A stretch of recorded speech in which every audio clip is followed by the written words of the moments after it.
Gregorio. Foul! And a bucket! What a strong move there by Gregorio. Canizares has shown us the energy. UE's triples are breaking the backs of UB zone. Gregorio on the second attempt gets it. Corporal puts an exclamation point to this wonderful first half play. Has spin into range. Another three. Maganda ng play na UB. Maganda ng play na UB. Hard at work. Takes it away. Goodbye. Is UE against Adamson, where UE ahead. Moran goes for the foul and the basket. Differential is very similar here. 17.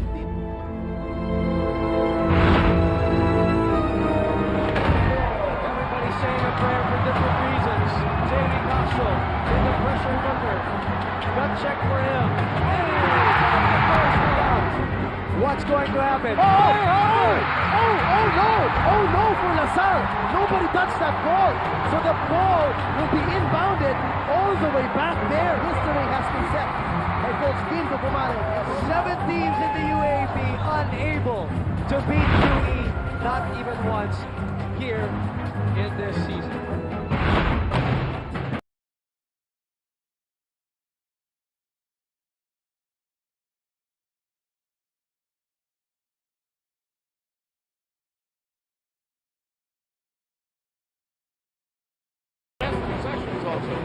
White time. Yes!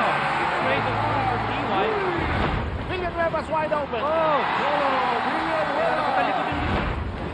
11 on the shot clock. Casio lobs it up. Oh! Against the rim. 3-point shot at that. That'll do it for this one. As Salle will be in the finals against you. Go Warriors! Let's go! I lost that!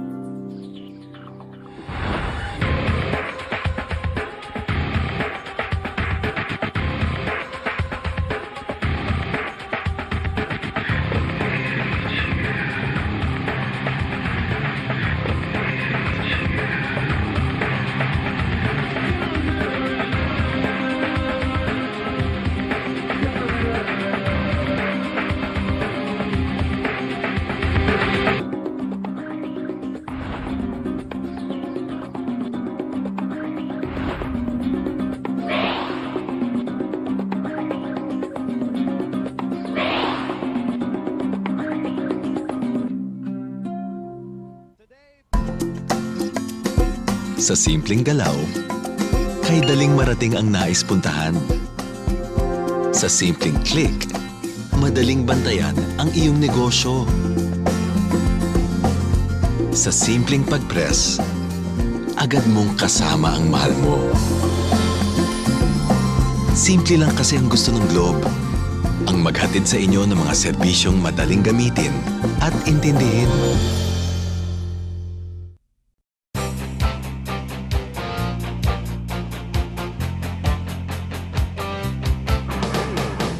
Taking care of business.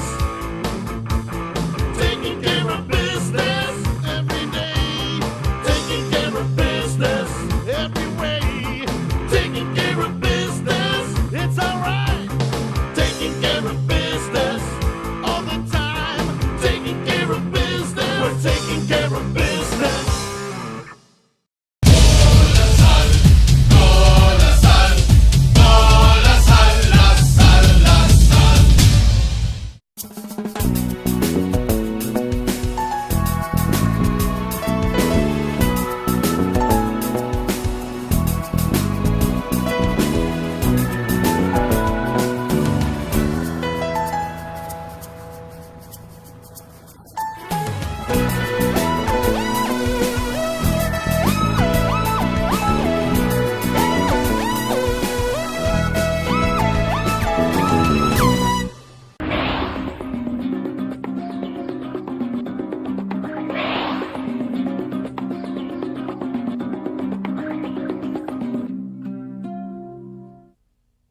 Thousands in attendance inside the Araneta Coliseum.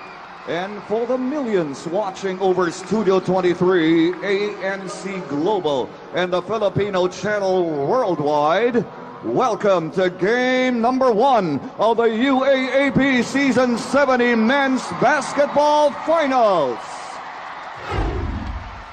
Let's meet the entire lineup for the DLSU University Green Archers. Number 5, PJ Wosham. Number 7, Simon Atkins. Number 8, Bader Malabes.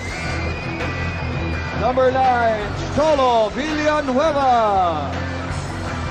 Number 10, Rico Meyerhofer. Number 12, Kish Paul. Number 17, PJ Barua. Number 20, Marco Batrisevich. Number 21, Rejan Reed. And now starting for the DLSU Green Archers. At forward, number 16, OJ Kua. Forward, number 19, James Malas. Forward, number 18, Ferdinand. Well, the starters on your screens right now for DLSU University. Any surprises there in your opinion, Larry? Well, one guy here who could be key for LaSalle, who was seldom used in that Ateneo series, is James Mangas. Mangas is the guy here that they will match up with the likes of Paul Boran and Jovel Canizares. Expect LaSalle to put in a bigger small forward in today's ball game compared to that game against Ateneo, since Ateneo had smaller guards compared to this UE team. Number 4, Coco Bandayeg. Number 5, Mark Pompulme. Number 9, Elmer Espiritu. Number 10, Rudy Linganay. Number 11, Hans Yelle. Number 12, Jorel Canizares. Number 14, Rafi Reyes. Number 17, Val Acuna. Number 19, Gino Etrone. Number 20, Paul Lee. And now starting for the UE Red Warriors. At forward, number 7. Well, when it comes to the UE Red Warriors, Mark, does it really matter who starts? Because a lot of people believe, including Coach Dindo Pomaren, that his second unit sometimes does better than his first. That is so true, and that's why they're 14-0, because when the first unit falters, the second unit delivers. But we mentioned the 3 veterans sa boom, Arellano, Gregorio, and Mark Borboran. They need to set the tone today for UE, because UE, there could be some rust in this team. They haven't played for 3 weeks. There could be konting gigil, pwede rin mangyari. And of course, the pressure of winning after winning 14 straight games in the elimination round can also be heavy here on the UE Red Warriors. That's why the veteran players need to take a leadership role from the opening unit. As an institution, as a team, as a basketball team, the failures, if you may, of the UE Red Warriors in the postseason or in the playoffs are well documented. They are 1 out of 11 in Final Four or playoffs or step-ladder format. Good for them this year. Obviously, we all know they skipped that already. But they get into an atmosphere like this. An atmosphere that LaSalle is very used to. Playoff, the crowd, the pressure. The coach is used to it. The players are used to it. That's so true. JV Casio, T.Y. Tang, they've been here before. For UE, you cannot say the same thing for this UE team. None of them has experienced success in the Final Four, much so in the finals. And that's why. But on the other hand, they are going for history here. We talk about the past record that they had in the Final Four, but if they win the next 2 games, they will be the first team in the history of the UAP to be 16-0. So what an achievement that will be for UE. 21-day layoff is always a concern. Coach Dindo Pomaren and I chatted. He said he doesn't believe in rust. While when you talk about Franz Pumarin, he says they're well rested. They always say it's really just a matter of perception. Well, people are saying that LaSalle could be tired in this game. I think this is the game that LaSalle needs to win. Yes. For them to make a series out of this game. Yes. I think the fatigue factor could come into play maybe in game 2. Okay. Definitely in game 3. But right now, I don't think that is a factor for LaSalle. But the rust factor could play here against UE. That is the reason why it is essential for both teams, not only for UE, for both teams to make a statement in the first quarter, to make a statement for different reasons. For UE to shake off the rust, for LaSalle to establish some sort of a psychological edge against the highly favored UE Red Warriors. That's true. And LaSalle here, they have quicker guys in the game here for LaSalle. Ferdinand, more athletic compared to PJ Walsham, compared to Pishko, starting it out to match up with a bigger man with a more athletic UE front court. Mangas, he was forgotten in that Ateneo series, but he needs to produce big here because he will be the matchup against Mark Borboran. Marcio Arellano attacks right away. Not wasting any time, and we are tied here in Game 1 of the finals for the 70th season of your UAAP. Again, we are glad to have you with us live and direct from the Big Dome. Watching us on Studio 23 as T.Y. Tang puts up a 3. That's short. And rebounding, a crucial statistic in this matchup. Well, LaSalle cannot afford to get out-rebounded by more than 20 rebounds as what happened in the last time these two teams met. Yes. And LaSalle knows they beat Ateneo in that decider because they out-rebounded Ateneo in that game. And to put things into perspective, it was a 64-37 edge in rebounding. Hans Tiele was the main man in that, with the offensive rebounding really going to the UE Red Warriors. No foul there. It is UE's turn to attack. They have been waiting to be back on this court, and Marcy is stopped. 8:40 to play. 3-on-2 on the other end. JB will stop from 16. Nothing there. And the ball will go to Borboran, and ahead of the pack is Marcy Arellano. 4 points in the ball game. And that's the reason why I don't think LaSalle, it's a good idea for LaSalle to attack, to run against this UE team. They should run very selectively, only when there is a clear opportunity to score.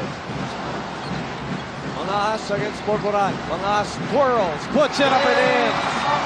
At the 8:05 mark of this first quarter, we are tied. That's an important basket for Mangas, for the confidence of this young guy, as he was seldom used the last 3 or 4 games here for LaSalle.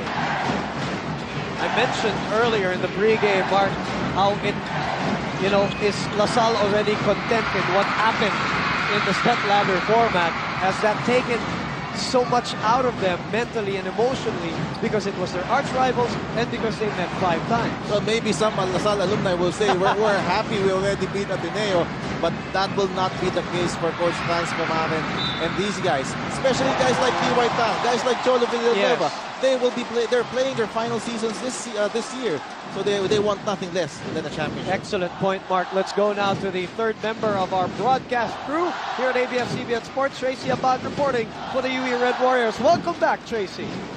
Thank you, Boone. I'm glad to be back. Now the UE Red Warriors are out to prove the talk's wrong about them being rusty. They are very much excited to get back in the court to fight against the Archers, to show their dedication as well, and to play, like I said, to play against the Archers and not to waste this opportunity of grabbing the crown this season.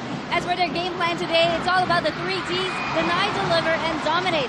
They are to deny the momentum of LaSalle with the Warriors' intensity dictating the court, deliver by showing that despite the 20-day break, they are still the Warriors who are ready and armed to show no mercy and to dominate as they take control of the court. Are you ready for that? Boom and Mark, back to you. Well, we're all ready.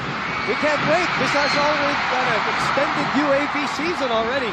Our Samsung courtside update. With Samsung, it's not that hard to imagine it. A tip-in by Mark Borboran to give them an 8-4 count at 6:25 to play here in the first quarter. And we saw in that sequence where UE is so good at forcing turnovers, number 1, and number 2, second chance points from Mark Borboran. These 2 forwards are so quick to attack the basket, Borboran and Gregorio. Well, the number 1 and number 2 teams in terms of forcing turnovers and converting in second chance opportunities, UE and LaSalle respectively. And now let's bring in the fourth member of our broadcast team, Sharon Yu, reporting for DLSU. Sharon? You know, Boom, after so many games that defined intensity for the Archers, it felt so new to me when I entered the dugout encountering a quiet atmosphere. Not too careful, not too careless, but the pressure was lifted off. The boys began nodding their head as Coach Fran said that this will be a streaky game. The key to winning is outthinking and outwitting the Warriors. Offensively, if we have fast breaks, let's take it. If we don't force it, let's run plays. They were also told that it's the whole UE team's first time in the finals, so expect them to block every shot. Nevertheless, we continue to attack and attack. Defensively, Coach has complete confidence in their half-court defense. I'm hoping for a very green Christmas this year, Boom. Oh, I'm sure you and half of the people here at the Araneta Coliseum. Sharon Yu for a Samsung courtside update with Samsung. It's not that hard to imagine, but you also see the difference now in the preparation and the game plan for both the coaches. She mentioned what you mentioned, selective fast breaking. Just because LaSalle cannot afford to make this an all-out run-and-gun game. They need to be more mature and they have the advantage in terms of experience. We have a Samsung timeout with Samsung. It's not that hard to imagine. Be back.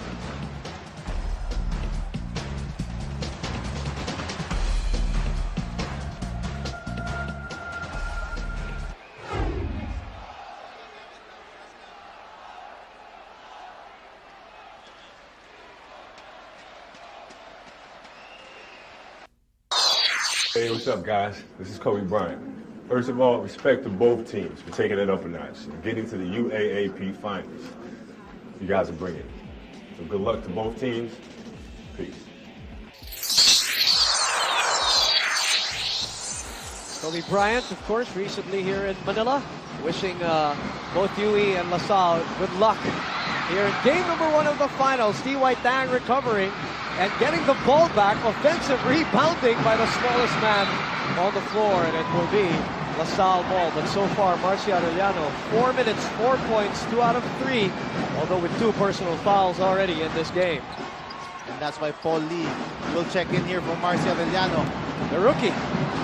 Bigger, more athletic than Marcy, but he is only a rookie. And the future, they say, of the UE Red Warriors. But yes, again, in a situation like this, where everything is back to zero. For people who don't know, remember, UE has no advantage coming into the series in terms of like flies to beat or anything like that. We're all on even ground.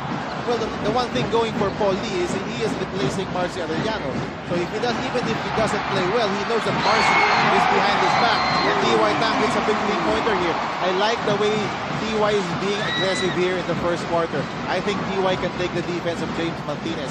And this is the one position where LaSalle has the best advantage here against UE. That is his first field goal after 5 attempts, by the way, and it comes via a 3-ball. The score is 7-6. I correct myself. I said it's 8-4 earlier. It's only 6-4 now. 7-6. Jarrell trying to get it back. Goes back to the buffet table and puts it down. Offensive rebounding. 3 offensive rebounds already for UE. 1 for De La Salle. Remember, they were killed in the last game. 29-14 in terms of offensive rebounds. And now Meyerhofer and Cholo Villanueva, PJ Walsham getting ready to step in. Meyerhofer, the MVP of the Nike Summer League, where these two teams met, by the way, and LaSalle kicked out UE in the Final 4 of the Nike Summer League. That's true. LaSalle even, I think, went up by as much as 18 or 19 points in that game. Here's the UE press. But UE showing the depth of their bench. Only Martinez is in the game as far as the starters are concerned. Going again, same result. T.Y. Tang, 2 out of 6 from the field. This is the kind of start you want if you're LaSalle. We mentioned LaSalle needs a good start in this ball game, and they're having that one. They're having one right now with T.Y. Tang leading the pack. Martinez puts it up and in. What a wonderful play by the UE Red Warriors. 4 minutes to play. It is 10-all, our third deadlock in the ballgame. Cholo Villanueva played so big in that last Ateneo LaSalle match. Gets the ball back. Sends it over to the hot hand. T.Y. Tang is tripped and fouled. That's a clear foul on Paul Lee, hacking foul against T.Y. Tang. And you can see here the aggressiveness of T.Y. Tang. Every time he touches the ball, he is looking to attack the basket. Time now for our KFC assist delivery, brought to you by KFC. Plus, you can try the new fully loaded meal, all your KFC favorites in a box that tie the ball game at 10. 4 second chance points for UE, none for LaSalle. But they're Malabes now in the ball game, and Simon Atkins still playing with a little bit of a bruised hip for De La Salle. Villanueva surveying the field. They have 16 on their 24. Atkins inside, and the entry pass is a little weak. Pampulme trying to strip PJ Walsham of possession, commits a foul. That was almost an interception here by UE. Foul will be called on Pampulme. 3:32 to play here in game number 1. Atkins for 3, that's short. And the Red Warriors on the attack. Espiritu inside to Mark Pampulme. Remember the last time these two teams met, Mark Pampulme had the raw end of the deal, so to speak. Instant offense off the bench, and this is what Mark Pampulme provides the Red Warriors. Mark Pampulme, and he really doesn't do more than what he's supposed to do, and that is scrap around the basket. And he averages at least around 47% from that area, which is pretty high. You know, that's when you talk about that average, it comes to my mind right away guys like Ken Bono, Doug Kramer, who are either high 40s or low 50s in terms of their field goal shooting. That's because Mark Pampulme takes good shots. Yes, you never see him take a bad shot, and that's why he shoots a high percentage from the field. That time out, he even shot that one over Walsham, who is probably at least 2 inches taller than Pampulme. Meyerhofer for the fadeaway, nothing there. And again a rebound as Cañizares climbs the ladder for that one. Paul Lee goes to the right. That's where he's at his best. When he makes a crossover, he is almost automatic in terms of dismantling that defense. This is the UE bench at its finest. Arvillano having to sit down because of 2 fouls, but Paul Lee comes in, and basically in terms of talent, you lose nothing. We have a Samsung timeout with Samsung. It's not that hard to imagine.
Welcome back. Let's look at your Samsung matchup right now between Kelvin Gregorio and Rico Meyerhofer.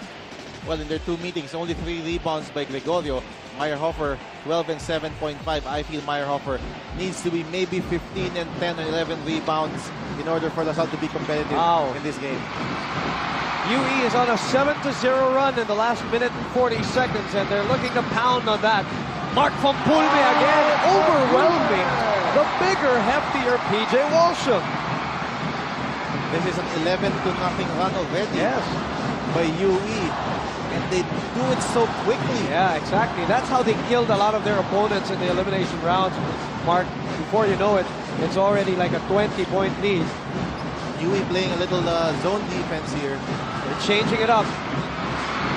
Villanueva with a rare offensive rebound for them. And DLSU was scoreless since D.Y. Tang came out of the game prior to that shot. It is a 13-4 advantage in terms of rebounding already, Mark, for the Red Warriors. Van Pulme again. 9 rebound advantage in like 8 minutes of play. You can't be happy if you're Franz Pumarin. It's a good thing they're only down by 5 points. 17-12, a minute and 44 remaining as we look at a slow-mo brought to you by Smart, a power to lead. That was Mark Van Pulme. Walsham looked helpless with that move. And he's stoked. Walsham needs to play better defense against Van Pulme. They cannot allow Van Pulme, with maybe 6'2", to score at will inside the paint. It just cannot be that easy, huh? Casio sends it out to nobody. Miscommunication on the offensive end. And right now for De La Salle University, second turnover for LaSalle. UE actually has 4, and that was in the early goings of this game, and that's probably attributed to that whole rust theory now. You will see JV Casio playing a lot of point guard in this game. Because unlike against Ateneo, you will not see Casio, Tang, and Villanueva together in the game at the same time. Third turnover. No conversion for UE. Espiritu underneath is hacked and fouled by Malaves. And look at that. Even though Manizales missed that play, Espiritu was there to keep the ball alive, similar to what Paul Boran did earlier when Gregorio missed the play. So this UE team, all business right now. They're not taking anything for granted. And this is a weak pass. You just don't do that against the incredible stingy defense of the Red Warriors. A cool and clean steal of the game brought to you by C2 as Cañizares glides. And here is the foul given up. Second personal on Malaves already, so he has to be pulled out. T.Y. Tang is back in the ball game. And Elmer Espiritu will visit the free throw line for the very first time. They're ahead by 5. The unbeaten UE Red Warriors. The title drought extends to 1985, I believe, Mark. 1985 when Alan K. Dick was still playing for UE. And Marcia Arellano is hoping to break that 22-year title drought. The last time these two teams met in the finals was in 1990. LaSalle, of course, under coach Franz Pumarin in his 9th year. 7 finals appearances under him, 4 of them victorious. Espiritu with already 3 offensive rebounds, only 2 for DLSU. Coach Franz Pumarin, though, a cool customer in this setting. He's been here before. You mentioned all those championships and all those finals appearances for Franz Pumarin. He has made the Final Four every single time in the UAAP. The last time UE and LaSalle met in a title game, 1990. LaSalle won this one under coach Derek Pumarin when they had Junlin Paul. Of course, Bong Romena, who played in that team, is now an assistant coach. Cholo, the setup job for the slam-up jump for Rico Meyerhofer. And they need that. Inside points, very crucial here for LaSalle. We know their guards can score, but can they get enough inside points against UE? And they need impact points too. Paul Lee against JV Casio. Back to Rudy Lingana. The floater of a long two. I'm talking about supreme confidence that Coach Dito Pumaran was pointing at as Rico Meyerhofer touches on Mark Van Pulme, tries to get it back, but he was the lone archer battling for the rebound. Liganan ran out of time here in the first quarter and probably didn't hear anything because of the rocking crowd. That will not count. At the Araneta Coliseum, and as we end the first quarter of the game, enjoy cool snackables, 35 pesos and below, with KFC's new Wow Sulit Snackables. 10 minutes done and gone here at game number 1 of the finals. The best of 3 series between UE and LaSalle, and our Accenture high performance of the quarter is the ankle-breaking move of Paul Lee that resulted in a 3-point play.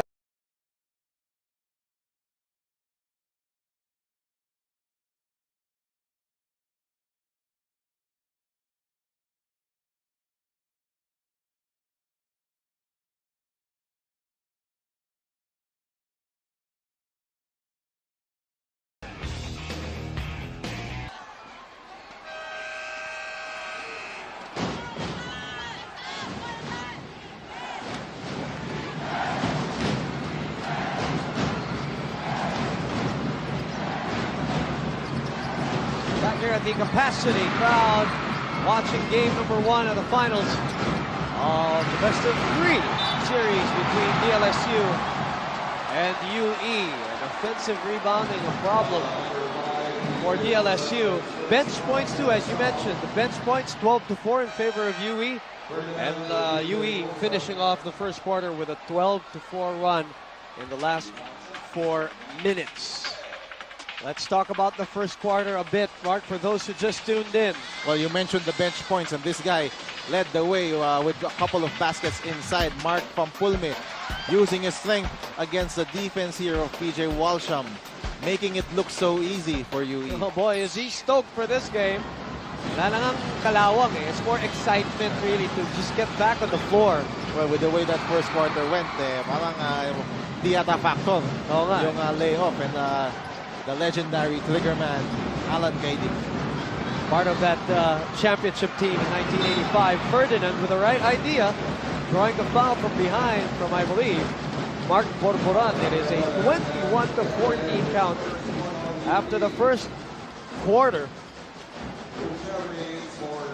Actually, it was 20-14, and Tiele made a free throw. And now Ferdinand, who knocked down 2 free throws earlier in this game, will have the opportunity to duplicate that. Here's a guy whom they badly need at this juncture of the stepladder and the finals, especially without having Marco Batricevic, a big blow to them prior to the start of the season. And of also course, Brian Elad. Yep. That's right. Because after Rico Meyerhofer, Ferdinand is probably the quickest and most athletic. Oh, nice steal. The big men. Casio on the other end, 3-on-2. Casio will go all the way. Oh, just a little bit short on the left-handed layup. And now it is UE's turn to try to take advantage of the numbers. They don't. They go down the basement and kick it right back out for the 3. That's short. And again, offensive rebound. And guess who? It is Hans Tiele who was able to put it up and in, but a traveling infraction will negate that. Of course, Tiele was the hero of that last win by UE. 16 points and 16 rebounds in that last win of UE. 9 offensive for that matter. Speaking of UE, let's go back to Tracy Abad right now. Tracy. Coach Dito Pumaran told his boys not to gamble too much in the court, and instead they have to execute their plays more and to avoid the fouls. Now he also asked them not to relax inside rather, and wag masyado silang manggigil. It's too tight in the court, and the Warriors have to relax and to settle down. Back to you, Boom and Mark. Thank you very much. Tracy Abad reporting for UE. The lead is down to 3, and a steal by Villanueva. 2 short jumpers. That one literally short. Villanueva trying to put it right back in. D.Y. Tang with a rare offensive rebound. That is 3 offensive rebounds for them. Casio, 0 out of 3 before that shot. And he gets that one to go to give us our 4th deadlock of the ball game at 21 all. And we have a Samsung timeout with Samsung. It's not that hard to imagine. We'll be back.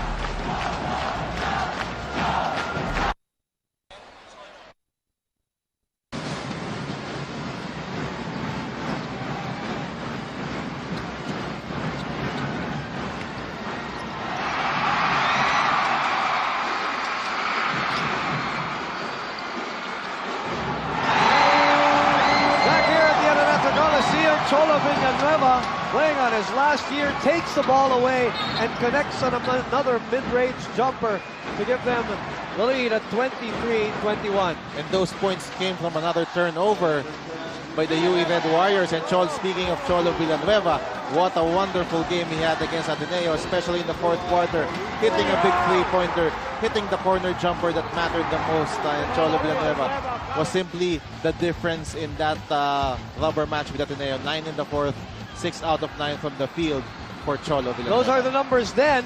Here are the numbers now. 7 minutes, 6 points, 2 rebounds, 2 assists, 2 steals, and 3 out of 6 shooting for Cholo Villanueva.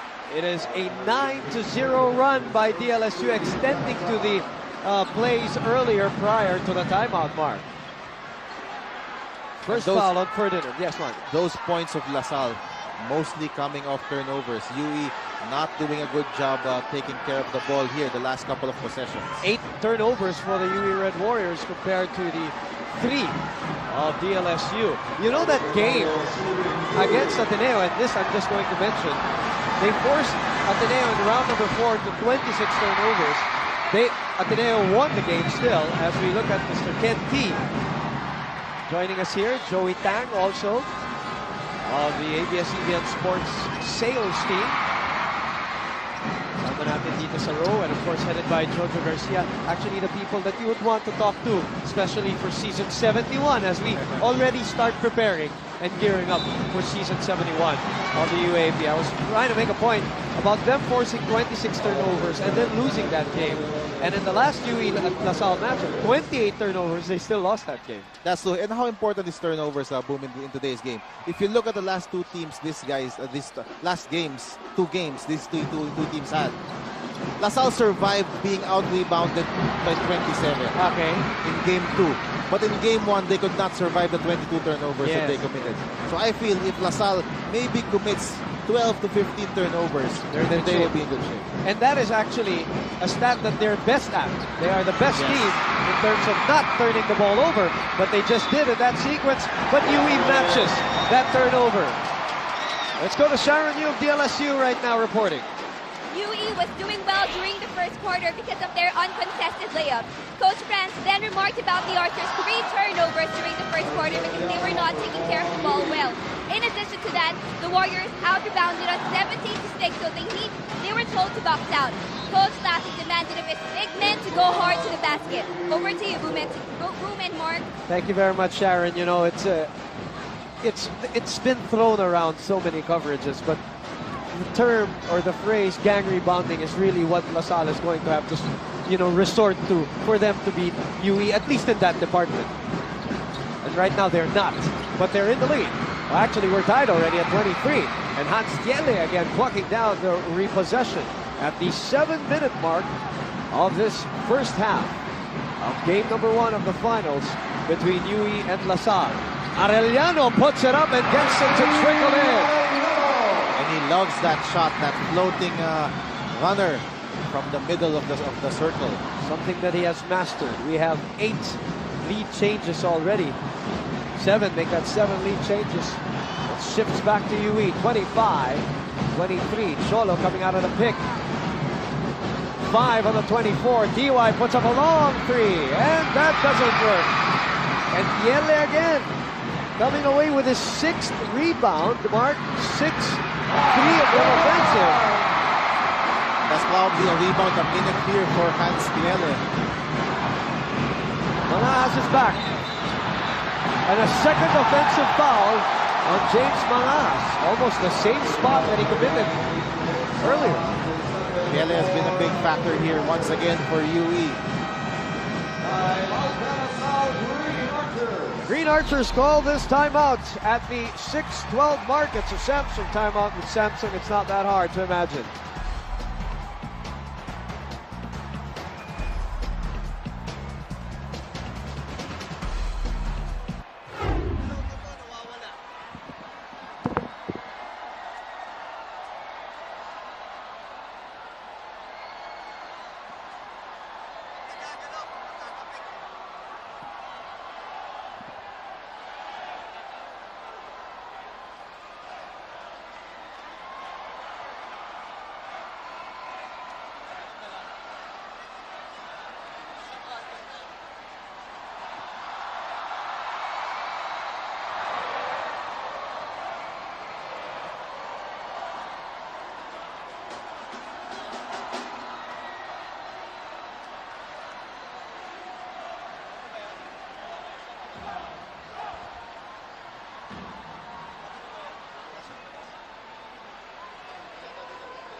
Little above 6 minutes to play here in the first half, and it is a 4-point lead for the UE Red Warriors. Their biggest lead in the ball game was 7. Warriors in possession right now. LaSalle playing some zone defense. And the shooting of UE has sharpened a bit here in the second. On cue, Mark Borboran, sensing the zone defense, takes it from outside and he hits the three. Zone buster. Now matching the biggest lead of the game at 30-23. Cholo again will short arm that one.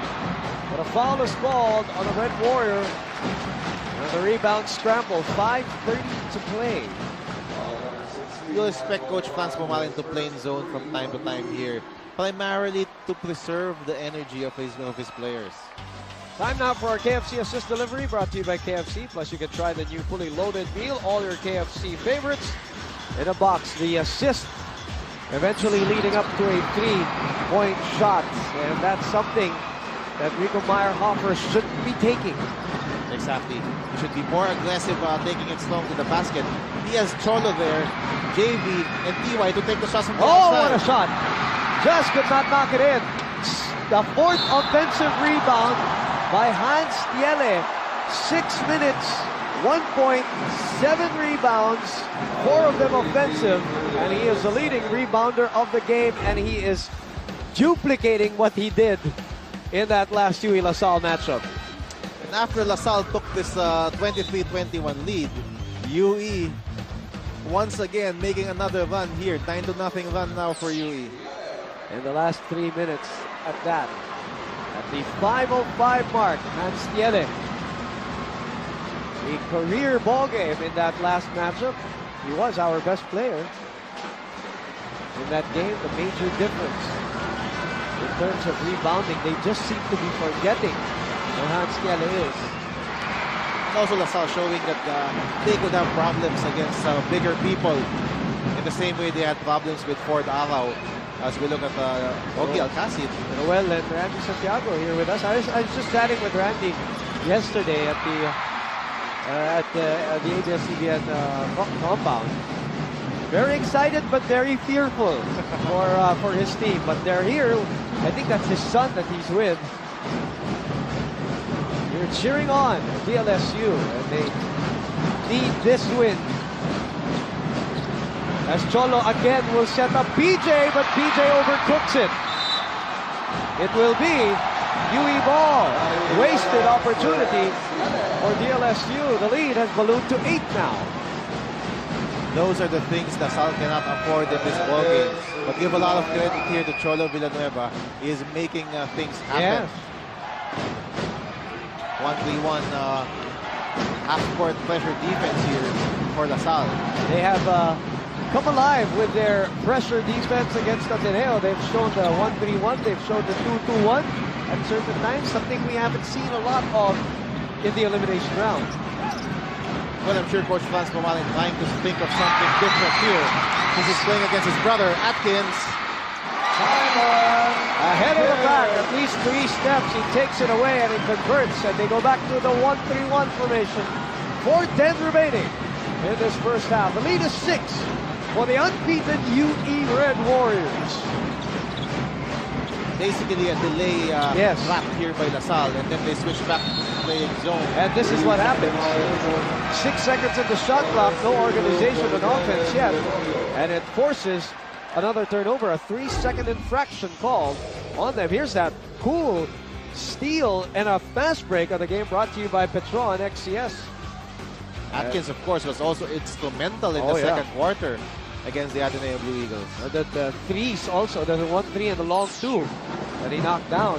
Huge for his confidence. Playing his first season with DLSU as a senior. Cholo gets ahead, puts it high up. Walsham trying to save the play. And an offensive rebound. Only the 6th offensive rebound for De La Salle. But good enough to keep them within slipstream. As Arellano is stopped and blocked by Rigo Meyer-Hoffer at the 3:21 mark. Mark Borboran moves out for Joel Cañizares. 16 on their 24. Marcy against Simon. They swing it over. Martinez free for the 3. Gets it to go! That is the reason why he is there. Another zone buster here for UE. James Martinez shooting over 40% from that territory. 41 to be exact.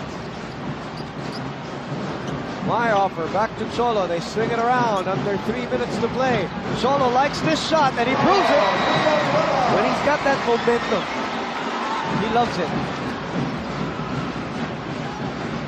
34-29. 2:45 remaining. Martinez again from the other side. Boom, baby! Salle needs better recognition in this zone defense that they're doing right now. Better if Arellano or maybe even Cañizares to take that three-pointer, but they cannot allow Martinez to take another one of those bombs. 2 out of 2 from beyond the arc. In the meantime, LaSalle goes down the basement, sends it out to Atkins with 6 on the 24. Cholo looks at the clock. 3 on the 24, carves his way through and is denied. And UE now trying to translate this one into turnover points. They go to Arellano for the corner pocket. Rims out. Walsham cannot secure the ball, and it is Casio who takes it away. The lead is 8 with under 2 minutes to play in the first half. Cholo now calling out the play. JB trying to make room. Meyerhofer from up top. Sends it home. But it's a long 2 for Rigo Meyerhofer. Boy, they needed that. That stops the run here by UE. Arellano rarely misses from that angle, but he does that time. JB looking for more backup, and there are no LaSallians with him. That's experience on the part of Rigo Meyerhofer, drawing the foul against Joel Cañizares. I think it was against Espiritu. Oh, it is Cañizares. He sealed it, He sealed it. He sealed against Cañizares. The matchup between the 4-year coach and the 9-year coach. Of course, second time that a brother tandem has coached in the finals. Not too long ago, Coach Joel and Coach Koy, with Coach Koy emerging victorious. Will the younger one upend the older one again in this matchup? Well, they're favored to do that based on their record. Oo nga, tama. Even their head-to-head matchups. Wow, is ahead 42. Yes, exactly. What about instant offense for BJ Barua? LaSalle is 4 out of 10 from beyond the arc. UE is 3 out of 7. But another turnover here from UE. LaSalle has done a fantastic job here on the defense against the UE defense. Under a minute to play. Casio will try again! It has been a game of runs today, and it's LaSalle's turn to make a run. We're all tied up. 5 out of 11 from beyond the arc. The De La Salle Green Archers. Cañizares is short, but it falls on Paul Lee's hands with 35 seconds remaining. Go back to Paul Lee. 16 on their 24. Martinez gets away. 16-footer is short from Pulmer for the offensive rebound. 32 rebounds for UE. 13 for De La Salle. They had 64 last time out. Exactly. They're halfway there already. Barua thought about it. Stuttered. 8 on our game clock here in the first half. Meyerhofer from up top. That's way short. Paul Lee has 2 seconds to make something out of this. Martinez will launch. Almost. But at halftime, we end our second quarter of the game. Enjoy tasty snackables, 35 pesos and below with KFC's new Wow Sulit Snackables. Our Accenture high performance of the quarter.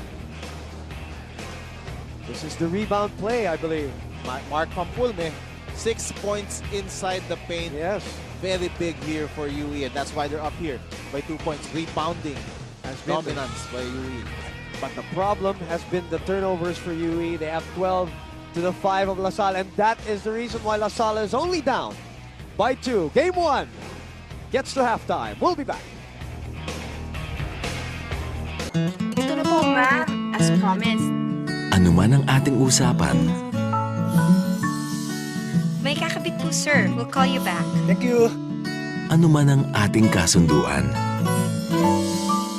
Online na po kayo, sir. Uy, salamat. Tawag lang po kayo anytime pag may kailangan pa kayo. Thank you, ano man ang aming pangako, gagawin namin ang lahat matupad lang ito. Ganyan ang serbisyong Globe. May isang salita. Globe, abot mo ang mundo.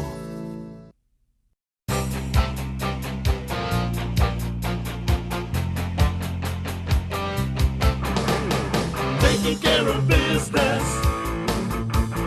Taking care of business every day. Taking care of business every way. Taking care of business, it's alright. Taking care of business all the time. Taking care of business, we're taking care of business.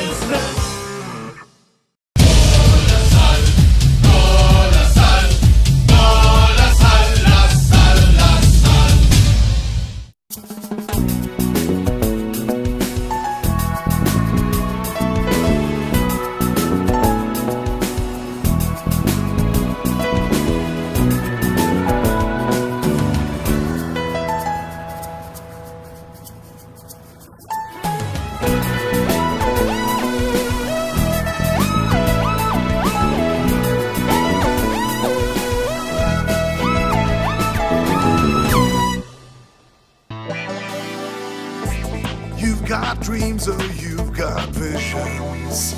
Now's the time to do it. From deposits and loans to investments, cash management, and insurance, we'll energize your life. RCBC. Excellence, that is our passion. We do it with innovation. Do it with energy. Do it with RCBC. Member, PDIC and BankNet.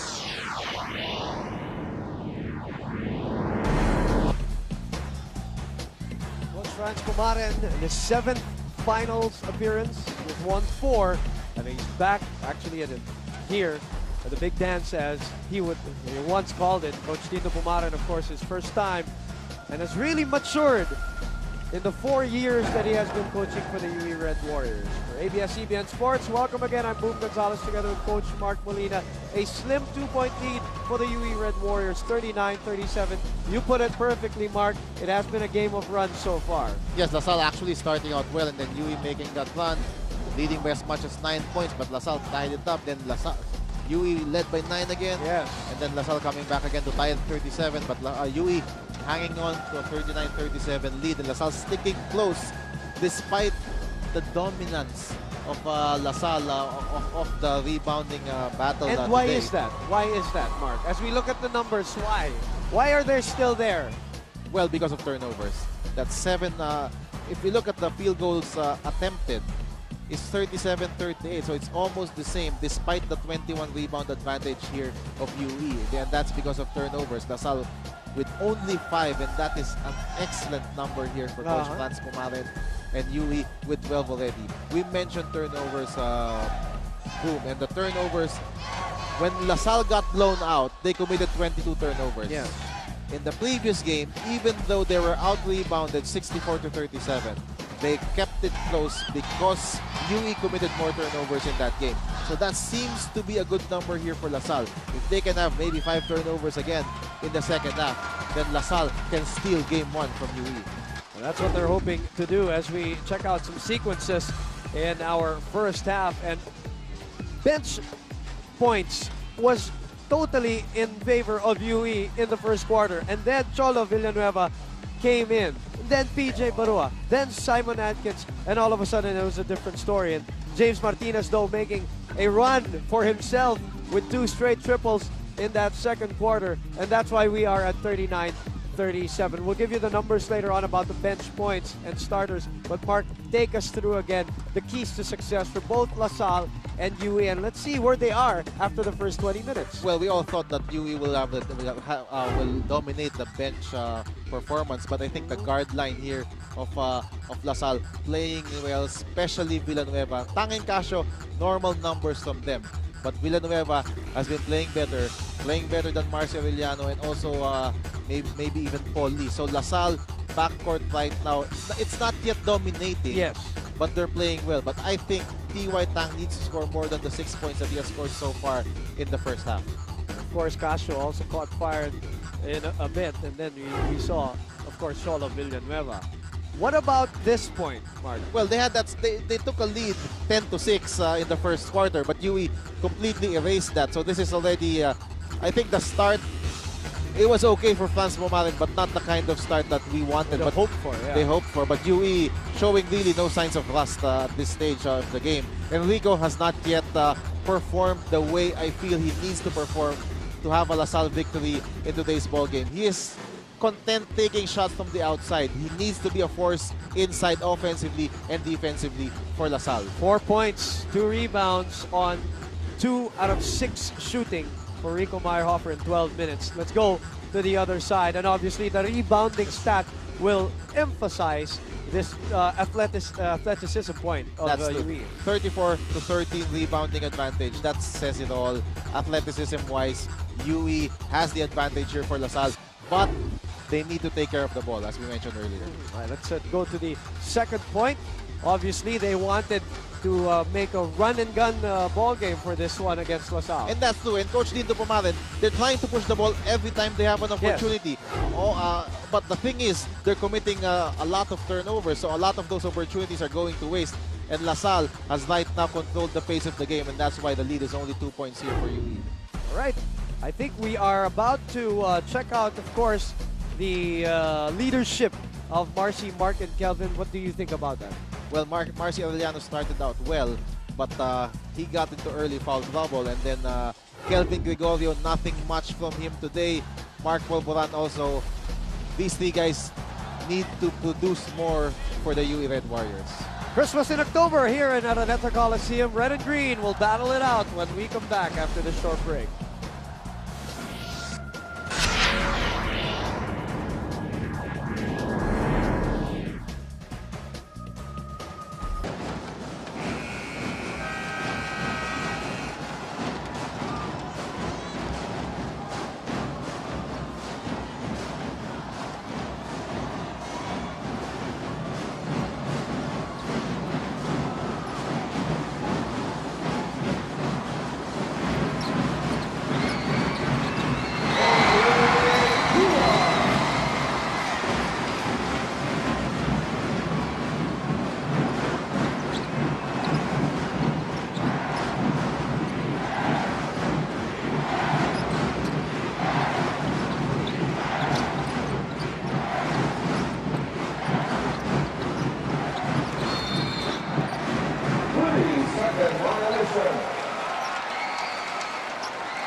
Back here at the Araneta Coliseum, and guess what? We are tied at 39 all. OJ Kua starting off the second half with a bucket on the other end. Watching UE DLSU Game 1 of the finals.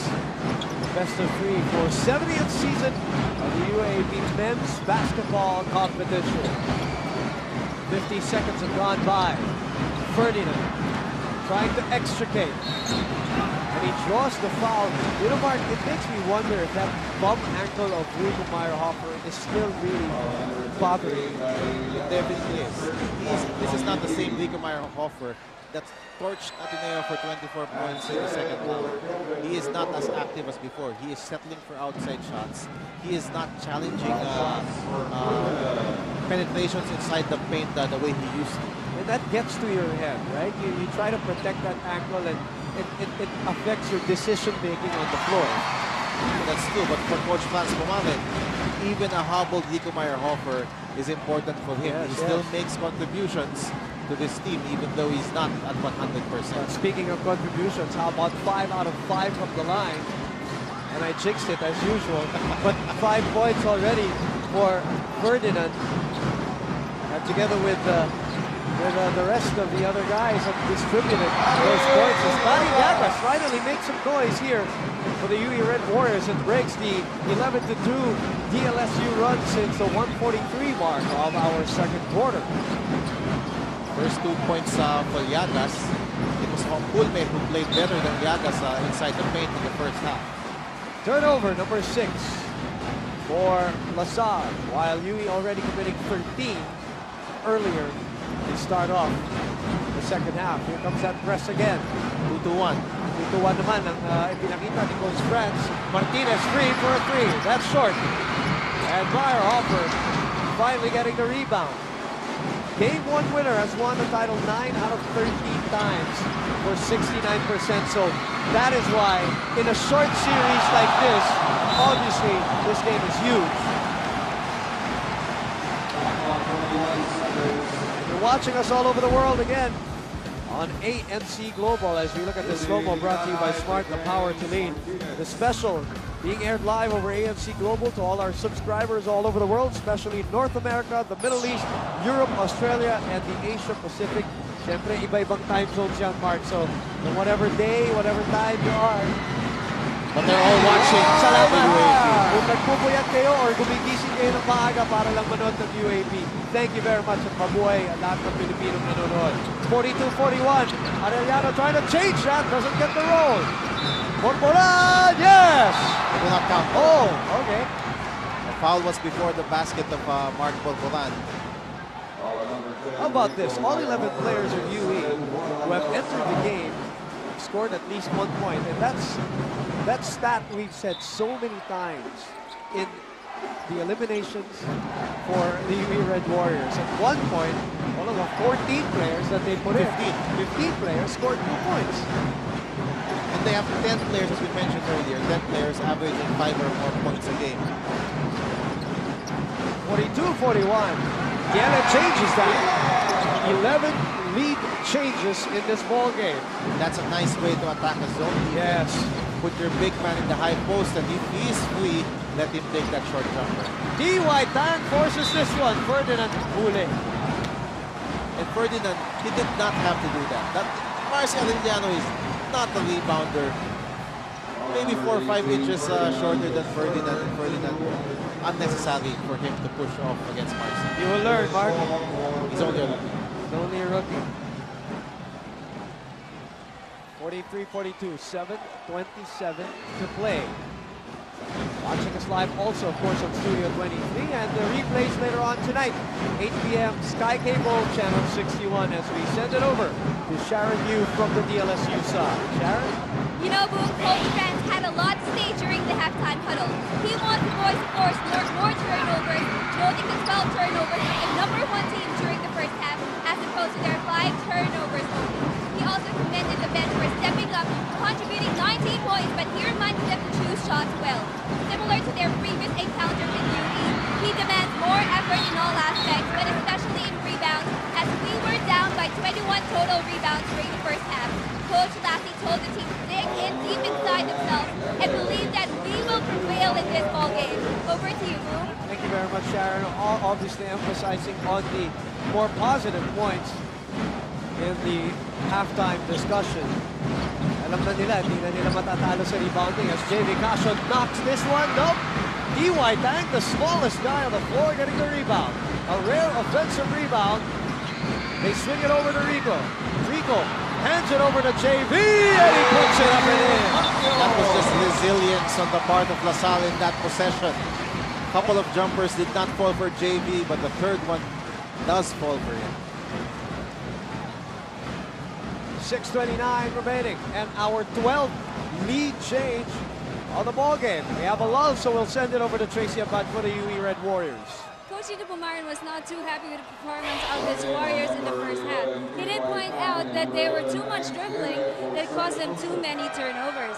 But then he did say that he did like the aggressiveness and the effort of the Warriors, so he told them to keep that up. He also blames the excitement of the players for those turnovers, but on the other hand, he reminded them to keep their composure and to play smart. Boom, back to you. Thank you very much, Tracy. Well, they have a whole half to recover from those turnovers. Meantime, warning issued. T.Y. Tang and Hans Tiele. Speaking of turnovers, another one. 14 and rising for the usually efficient UE Red Warriors. Coach Tito Pumarin not happy with the play of the veterans here. He has replaced Gregorio, Arellano, and Borboran very early here in the third quarter. 44-43. JV stepping back. 4 out of 10 shooting at 40% for JV Casio. He enters double-digit territory and turnover number 15 for the UE Red Warriors. James Yap and Paul Artadi, part of that team that blew a twice-to-beat advantage in the Final Four. We have a Samsung timeout. Let's sit on that. With Samsung, it's not that hard to imagine.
LaSalle, 46-43. They wanted to go up top to Rigo Meyerhofer, couldn't execute it. And it's going to be hard against the front line of the UE because they jump as high, if not higher than anybody there in LaSalle. And that's why TY had to put some extra muscle in that pass because of the presence of Espiritu and Hans Tiele. Foul is called. Let's turn it over first to Tracy Abad. Thank you. Time now for Trix Expo Cleanser, more than your usual face of the game, as we present Carlo Cruz, who is 20 years old, studying at DLSU, taking up communication arts. This guy sure is a chick magnet. New Trix Expo Cleanser, more than your usual male facial cleanser.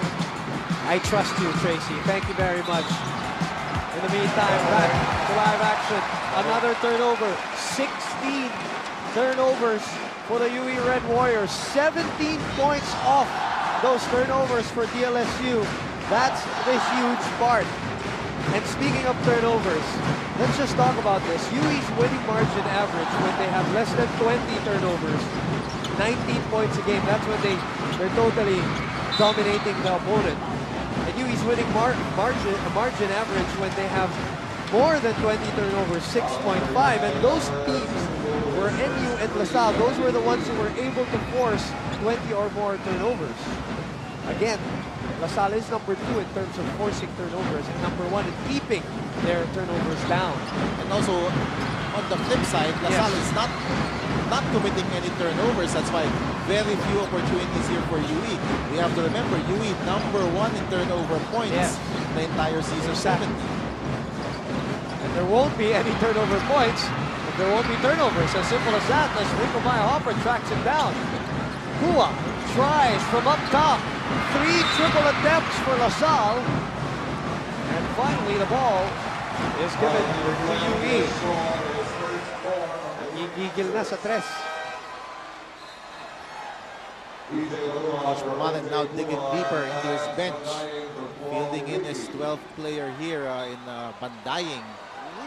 Not the same athlete as Paul Lee, but a better outside shooter. PJ Barua in the meantime, and Cholo Villanueva come in for De La Salle University, who are clinging on to a 46-43 lead. 7 deadlocks, 12 lead changes. Kasha moves out with 10 points. Almost another turnover for UE. They recover. Tiele from the elbow. Nothing there. And UE able to track it down. Fresh shot clock at the 4:28 mark of this third quarter. Rudy Linganay looking for Toto Banday, popping out from the corner. Still no goal, but another offensive rebound and a foul committed by Kish Cole. Hans Tiele keeping UE in the game right now. A couple of offensive rebounds on that play. 7 offensive rebounds already. 10 all in all, Mark. That's amazing. Well, he had 9 offensive rebounds the last game. Kishko will have to sit down. And I don't know why, you know, I'm sorry, but that was just a clash of heads, accidental clash of heads. Nobody, not Tiele, not Kishko, trying to hurt anybody in that play. T.Y. Tang will sit down, get a little oxygen, get a little air, get a breather at the 4:13 mark. Hans Tiele, the free throw line, is 2 out of 4 today, at least, in this ball game. 64.6 shooter from beyond the arc, but it's just so different in the finals, and with everybody rattling here at the Araneta Coliseum. You see Tubid, you see Artadi, James Yap, and Canaleta. What a fantastic lineup. Under Coach Boise Samar. Now they're looking to end the drought. Talking about UE, a championship that quartet is not able to give this institution. Turnover. A rare one for LaSalle. Linganay. They call the foul on Atkins. Not clear from our vantage point room, but they called it on Atkins, and that will send Linganay to the line. Let's look at this steal first. Pass, again, they've had passes like that. A cool and clean steal of the game brought to you by C2. And a hack of the arm by Simon Atkins. Eagle-eyed referee catching that one. And this is what I'm talking about. You know, with UE, a little bit rattled from the free throw line today, and this atmosphere at some point will get to you. Well, that's why I thought it was important for the veterans to play big today, which they did in the beginning of this game. Well, we're on the 7th the first half. Marcy played well in the beginning also, but not here in the third quarter. LaSalle beginning to make a run as we saw Coach Jong Yuchiko, who formerly coached LaSalle. Yes. Whose son played with Ateneo. Barua, nice fake. The teardrop is short, and a rebound going to UE. 4-on-1. And a foul on Atkins, but he was able to prevent a 3-point play opportunity. Now UE is beginning to run. Yes. They forced a turnover the previous play, and now long rebound, leading to a fast break opportunity for UE. They are most dangerous in the open court. 46-45 with 3:40 remaining here in the third quarter. So that 5 turnover number of LaSalle has gone up to 8. at this point, which is still not bad by your still estimations, yes.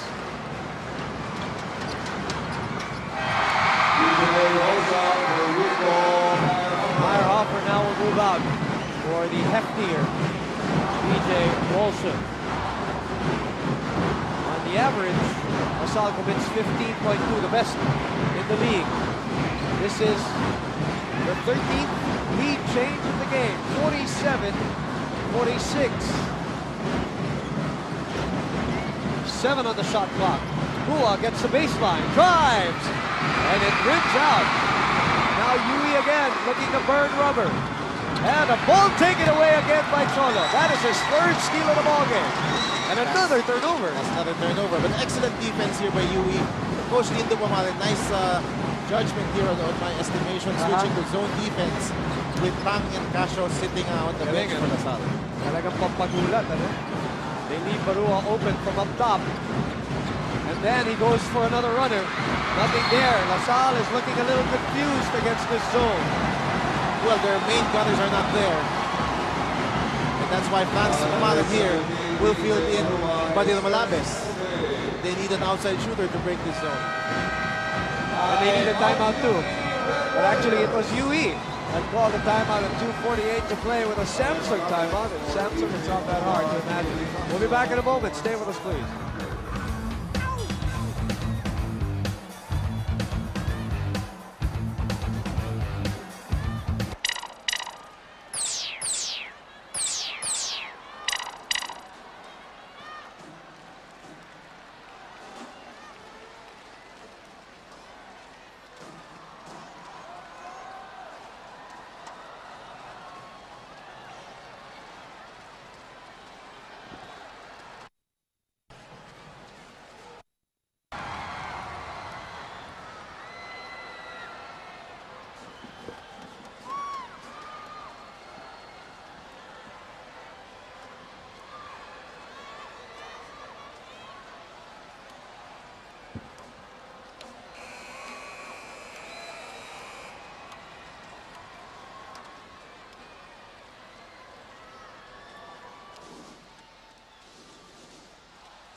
Rico Meyerhofer for OJ Kua.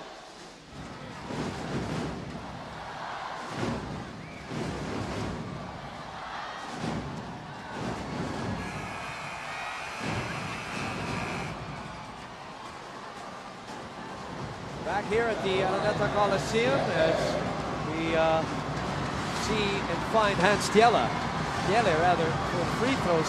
The 7th and 8th free throws to be given to Yui in this third quarter. In the meantime, time now for our Silverworks outstanding alumnus. We look at Mr. Amado Valdez from the University of the East. Law graduate 1969, and now he's the Dean of the Yui College of Law. Show your true colors with your own custom-made college ring from Silverworks to Silver That Works. And they will be giving away for the very first time a specially designed UAAP Championship ring to the eventual UAAP champions. Look at that. Wow. Down to 2. Ganda, no? Mabigat nga tayo. Mabigat. Mabigat yan at ewan ko ba. What a beautiful. Yeah, that's something that you can keep individually, you know, that really will remind you about a tremendous year.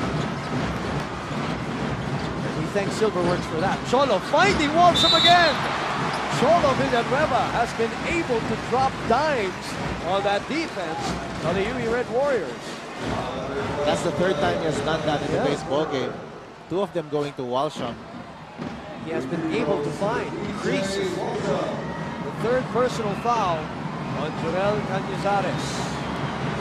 I love the way LaSalle has controlled the pace of Yes, this game. yes. When they have the ball and there is no clear opportunity, they go to their offense and they run the clock down as we take a look at Coach Pino Pamale. The real winner in this matchup. The proudest of them all. Definitely. And you were saying, yes, that this pace definitely favoring LaSalle. This stop and go, deliberate basketball. When they're in the half-court set, they're not in a hurry. They take their time, they look for quality shots, and the discipline of the LaSalle offense has netted them only 8 turnovers in the game. Plus, they have been able to force so many turnovers, 16 already for UE. Liganay finding a hole in that defense, doesn't get the roll. The tap though going back to Marcy. And a fresh shot clock at the 2-minute mark of the third quarter. Corcoran making his move, setting up Liganay. Liganay and JV Casio trailing him. Casio still sticking to him. Arellano with a great up and under move. That's the veteran leadership. And smart. Just better than smarts there by Marcy Arellano. What a wonderful move, eluding two UE defenders. As the clock is winding down too. That's the key. When you get the ball inside the paint, even if you're a small guy, you don't have to be in a hurry.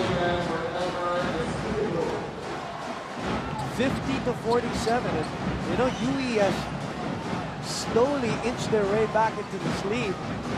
1:39 remaining in the third quarter. Almost a steal, but Cholo picks it up. And they call the Pamps play. And UE is in a zone right now. Walsham out to Cholo. Cholo back to Walsham. Walsham trying to recover. Tiele breaking up that play and diving. And Cholo takes it back. And referees separate the players here with a minute 24 to play. What's the call? Traveling on Hans Tiele. Okay. But once again, it was Tiele in the pick of the action there, battling for every rebound and loose ball. Cholo's favorite recipient so far has been Walsham. Arellano sticking to Casio.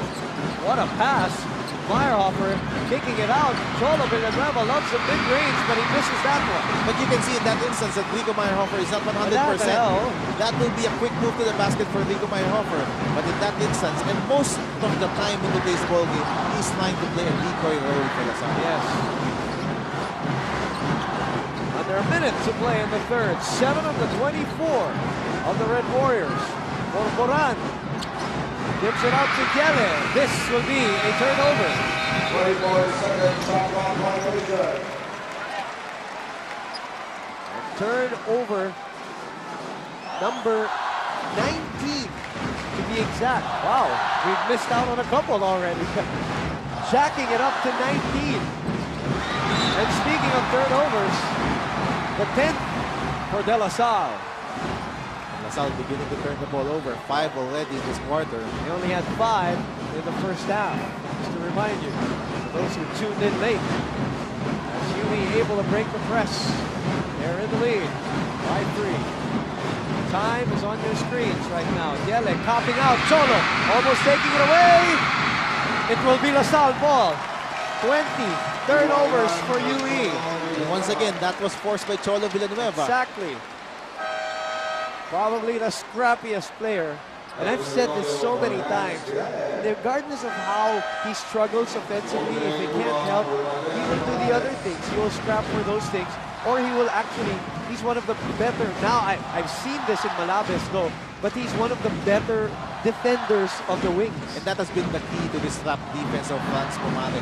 He always has a small forward or a shooting guard who plays excellent trapping defense from the time of Monose, and then Mac Cardona, and then Ryan Aranya, and now he's Cholo Villanueva's turn. Meyerhofer explodes this time. Doesn't get the roll. UE will have a shot at the end of this third. 4 seconds. They go inside to Pampulme. But it's turnover number 21.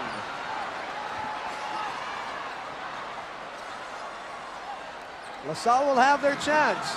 Casio launches. Distance long. La Salle is in the thick of things though. Only down by 3 at 50-47. As we end the penultimate quarter of the game, enjoy sweet snackables, 35 pesos and below, with KFC's new Wow Sulit Snackables. Our Accenture high performance of the quarter. Marcy Arellano eluding a couple of bigs from De La Salle, giving them a 3-point lead at 50-47. Game number 1 will return after these. At another Coliseum at a 50-47 count, UE hanging on to a 3-point lead. And Mark, the 11 points of the UE Red Warriors in the third quarter tied their lowest third quarter output this season, and it was up against NU. Again, one of the games that they almost lost. And speaking of that game, they also committed 9 turnovers in that game in the third quarter, just like this one. Very similar, and that was the game NU even took a 1-point lead heading to the final seconds. Good thing for UE, their defense held up, and LaSalle only scored 10 points in the third quarter. Nice pass by TY. Malaki unable to convert. Last field goal of DLSU, 6:07 in the third quarter. Those were the 2 points by Casio. A couple of turnovers here for Marcy Arellano. Casio from 15 loses it. And he fouls James Martinez. A couple of bad breaks here for LaSalle. First, Malabes missing a layup, and then JB Casio. I like the Coach Franz Pumaret coming up to Malabes saying, forget about it already. It's done. And as a rookie, it's hard to, you do dwell on certain things like these. Definitely.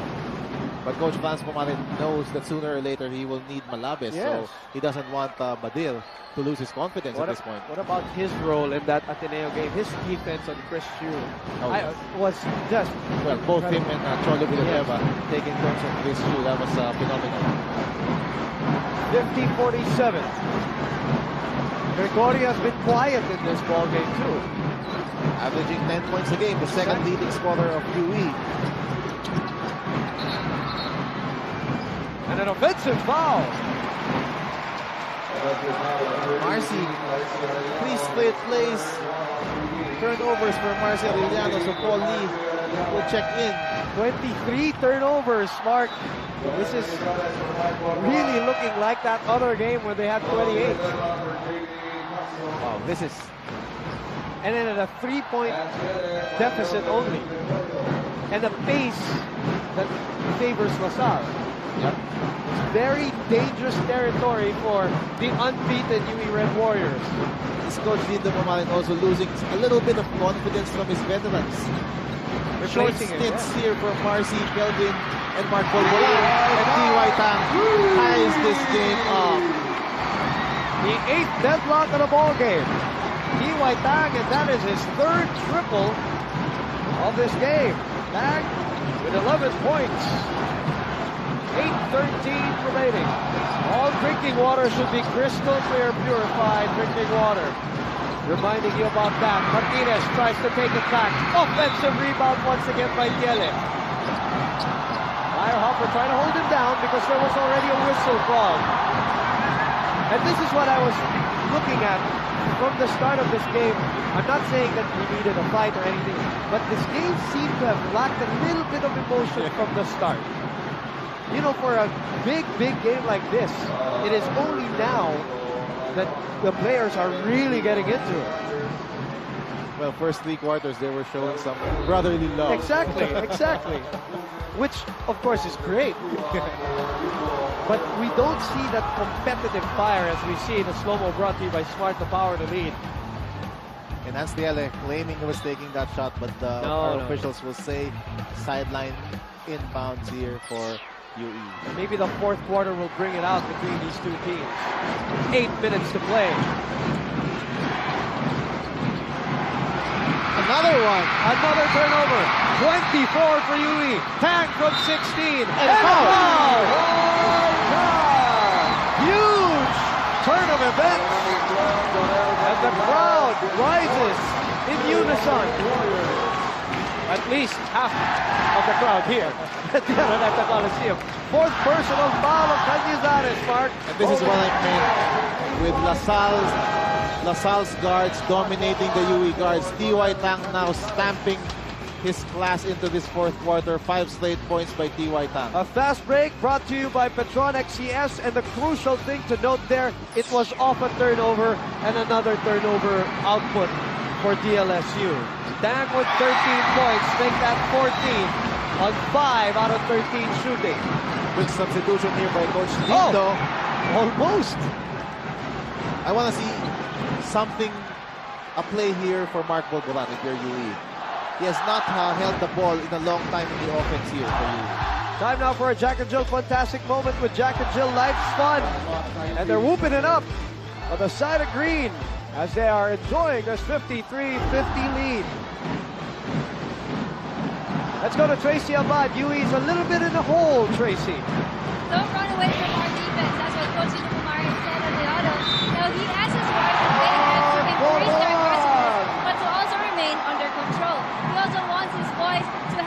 communications, and also not to forget about their extra passes. Now he also says, pahirapan natin ang Salle this quarter. Kaya natin to. This is our game. Boom, Mark, back to you. It's funny that it's Dindo that's saying pahirapan natin ang Salle when everybody's like thinking it should be the other way around. But going back to your point, you called this one, Mark. Well, I feel he has an advantage here against Cholo Villanueva or Malabes. So Mark Borboran, but he was not getting the touches the last few possessions. That was just on off an offensive rebound. But I feel Yui needs to go to Mark Borboran. Interesting substitution for Coach Dito Pumaren. Linganay and Martinez in the game at the same time. So 2 point guards. This is because of the amount of turnovers they are committing. Yes. And now the coaching comes into play. Who adjusts to whom? And it's Dito adjusting to Coach France right now. The chess match continues here in the finals. They're still playing zone. 6 on the 24. Tag puts it up. Gets it to goal! Boom, baby, from T.Y. Tag. This guy right now is feeling it. 6 out of 14. 9 points in the fourth quarter already for T.Y. Tang. And 4 out of 8 from beyond the arc for T.Y. Tang. Martinez takes it back! This is what the finals is all about, Mark. And that was made possible because of that move by Coach Dito Pumaren to put 2 point guards in the game. Now Martinez can play off the ball. Now Martinez can come off screens and hit those jumpers. It is winning time here in game number 1. 6:30 to play. T.Y. Tang finds a hole, sends it out to Malabes for another 3. That's long, and the rebound claimed by Elmer Espiritu. Borboran.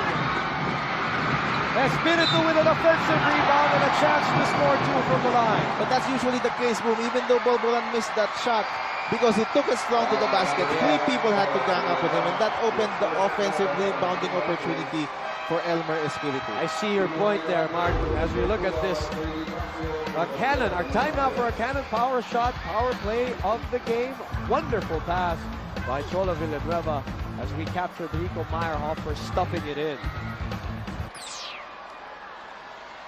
As they always say, big-time players not only will have to score but create opportunities, and that's what you were talking about. The fact that Borboran was aggressive and drew so much attention from Salle opened things up for Elmer Espiritu, now knocking down free throws. The pace of the game slowed down a bit in the third quarter, but boy, we're coming alive here in the fourth quarter. 57-56. The emotions now coming into play and execution also coming into play. Borboran trying to take it back. Yes, they do. And it will end up with James Martinez securing the repossession as we send it over to Sharon Hughes from DLSU. In the last quarter of their destined 18 ball game this season, Coach France simply wants to see hustle. Defensively, the boys need to attack the Warriors' zone defense.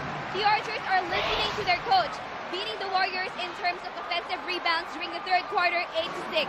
Defensively, they need to keep their press tighter, considering the Warriors' ability to break it.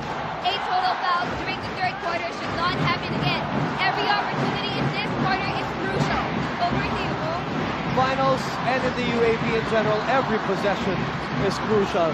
And UE has given over possessions 26 times, Mark. 26 giveaways. That has totally taken away the advantage of UE in terms of rebounding and Rico Meyerhofer. You know he's hurting. He's playing through the pain, you know it. They're gutting it out here at the Araneta Coliseum. Let's look at this play once again.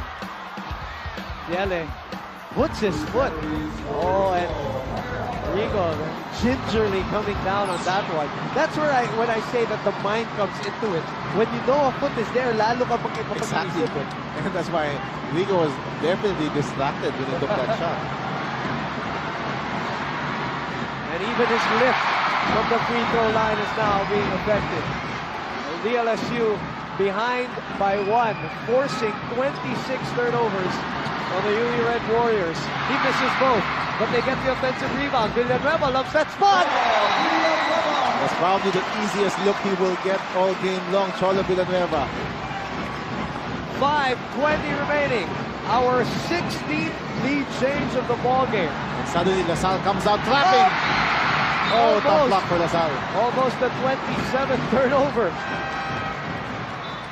Second chance points. Huge number for De La Salle. UE needs to cross here. They have 2 seconds to cross. What about... Let's put things in perspective also, Mark, as Elmer Espiritu charges through and commits the 27th turnover for UE. 27 turnovers. Life is so different in the elimination round, isn't it, Mark? They're beginning to feel the pressure. And now, the veterans are back. And let's see. This is winning time already here for UE. Kelvin Gregorio steps back in for Elmer Espiritu. We talked about him. 17 minutes, only 2 points on 0 of 3 shooting, and 3 turnovers in that 27 turnover output. Cholo bringing down the ball against the longer Mark Borboran, who tries to take it away. 9 on the 24. Tang from up top. This is a looper. And it will go to Hans Yele, who is rebounding like a madman. 15 rebounds for Hans Yele. Free throws will be given now. So LaSalle will be in penalty with still 4:55 left in this fourth quarter. Packed house here at the Araneta Coliseum on a Thursday at that. And a turnout for game number 1 of the finals between UE and LaSalle. Boom Gonzalez together with Mark Molina. We're working the game together with Sharon Yu and Tracy Abad for DLSU and UE. Watching the replay, if you are, good evening.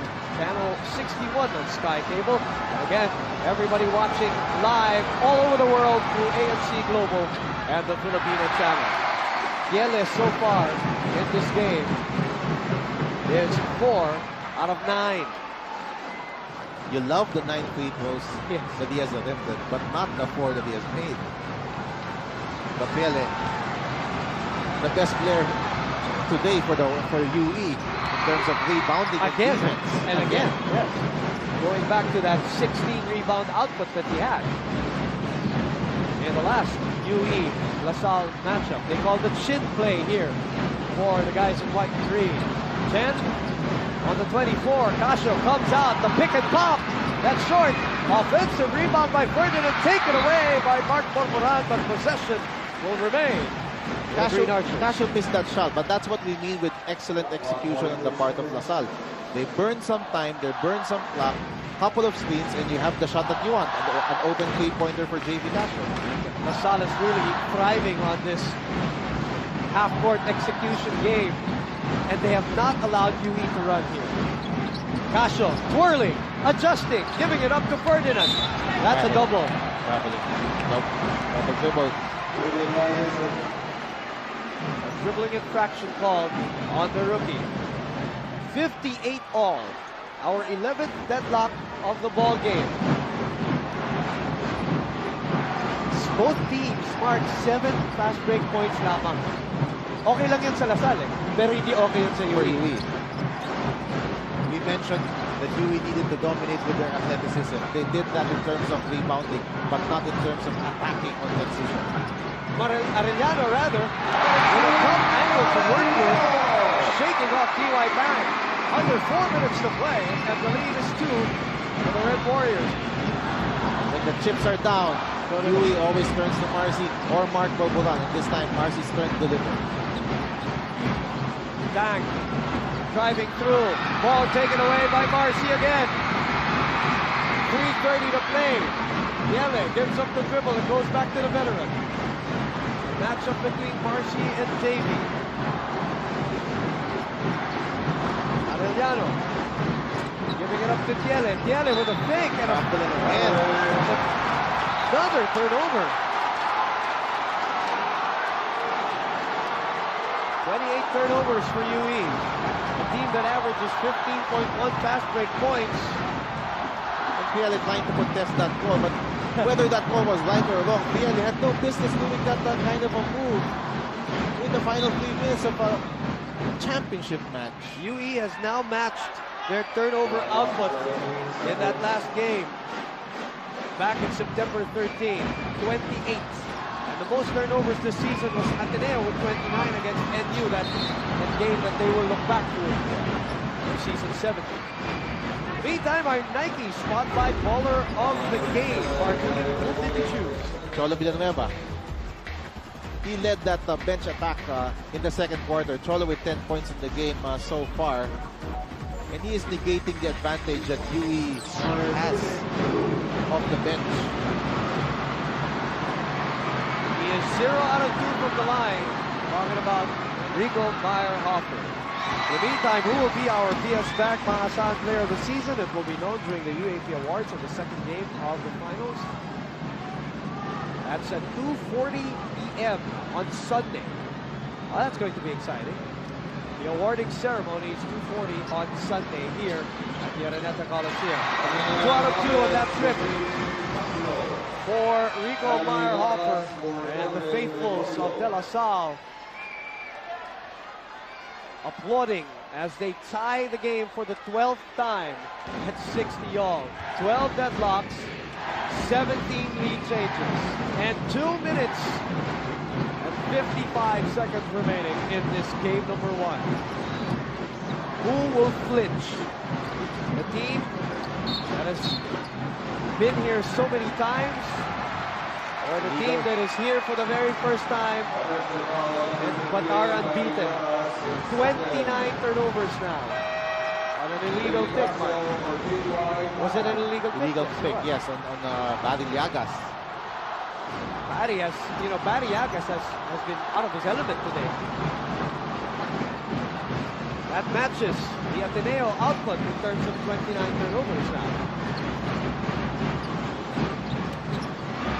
Oh, an uncharacteristic error by Cholo Villanueva. 30 turnovers for UE. Not a good play on the part of James Martinez, trying to split that defense of La Salle. Cholo.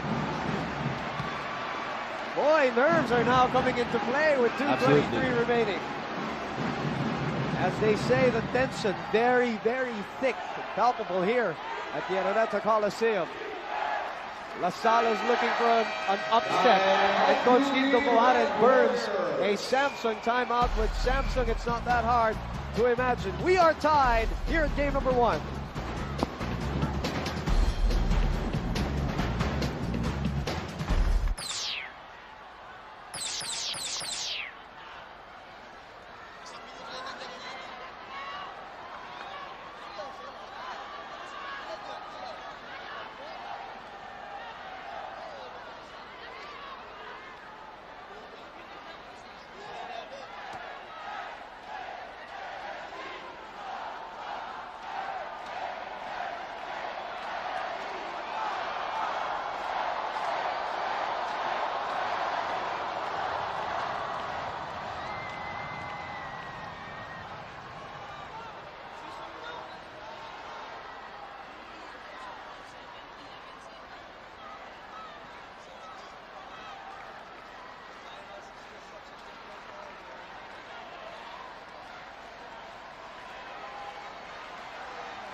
Yeah.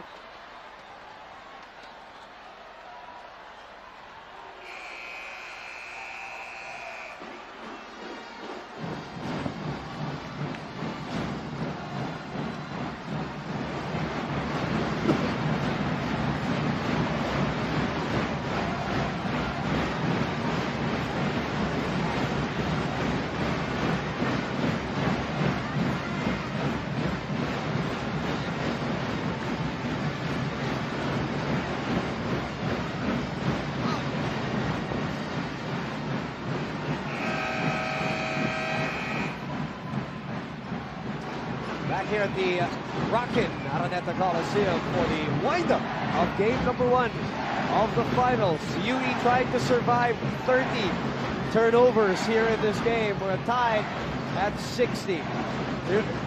You know, really what's keeping them in this ballgame, rebounds, 57 to 27. Another one. 31 turnovers. JV Caso will go all the way. At the last 2-minute mark, brought to you by PS Bank Khalid, swinging to DLSU. 31 turnovers, now negating the 30 rebound advantage that they have. Wow, 30 turnovers, that's amazing. And points off turnovers are even more huge, 25 to 9 mark. A 3 by James Martinez. Again, Piele to the rescue for UE. But he is unable to convert on that one. And LaSalle will slow things down, you know it. Definitely. Rico Meyer-Hopper is hitting the forehead. T.Y. Tang's not in the game, but JV Casio. Friends from out and begging Rico to join the fray. JV slips. Tries to get the ball back. They send it over to JV, who again loses possession on that spheroid for the second time on his way up. Well, that was the problem with JV playing the point in that situation with T.Y. Tang sitting on the bench. They could not run JV off screens because he had to break the ball down. A minute and 8. UE in its first finals appearance talking about these bunch of kids. Every single guy, or 11 out of 12 players that Coach Dean Documaran has sent in has committed at least 1 turnover. They go inside to Pampulme, an unlikely go-to guy here for UE. Ferdinand putting a body on Pampulme. And the ball will go to LaSalle, a foul on a UE Red Warrior. Yes, the foul on Joel Canizares. Mark, I have to put this out on the air right now and ask you, with 31 turnovers, and you're down by 2, almost everybody, 1 player only not committing a turnover out of the 12. Now can you make the argument of rust? Possibly, as we look at the wives. Well, that's a good, that is very possible. 31 turnovers. UE probably not in the right basketball shape. They may be in shape, they may be trained, but not in the proper frame of mind because they have not played a competitive game in 3 weeks. That's what we're talking about when we talk about rust. It's not really a physical thing for them because they are in impeccable physical condition. It's that competitive edge that I was talking about at the top of the coverage. And that could be a factor. UE, the lowest they've scored the entire season is 70 points. Against NU. Against NU. They have 60 today. Of course, we're not yet. This is still far from over. 51 seconds left. Oh, yeah. Stranger things have happened. 62-60. UE unbeaten in this 70th season of the UAAP. Let's look at what happened, Mark. Well, they're trying to get the ball here to Pampulme. Not really a bad option. But I feel I like the matchup of Borboran against Villanueva better than going to Pampulme. They're trying to look at who will take the free throws. That's why the referees are looking at the slow-mos again. 51 seconds. The last time UE was beaten in a UAAP basketball game was the 2 times that they were beaten by the eventual champions. And that is what has fueled the 14-0 run of the UE Red Warriors. But the finals, just a different story, isn't it, Mark? It's a totally different affair. And experience will definitely play a factor, especially here in the closing minutes, here in the 4th quarter. LaSalle played well enough to stay close. Stay close, exactly. And then in the beginning of the 4th, T.Y. Tang had that mini run, 9 straight points. And now LaSalle trying to go for the knockout here with 51 seconds left. Trying to hang on. But it is only a 1-possession lead and a whole lot of time. And the veterans of UE are in the fray. Martinez, Arellano, and Borboran with Yele and Pampulme. 10 on the shot clock. Borboran with a 3. Oh! Big, cold-blooded 3! Green Archers! of your best player. Let him win or lose the game for you. 36% from downtown.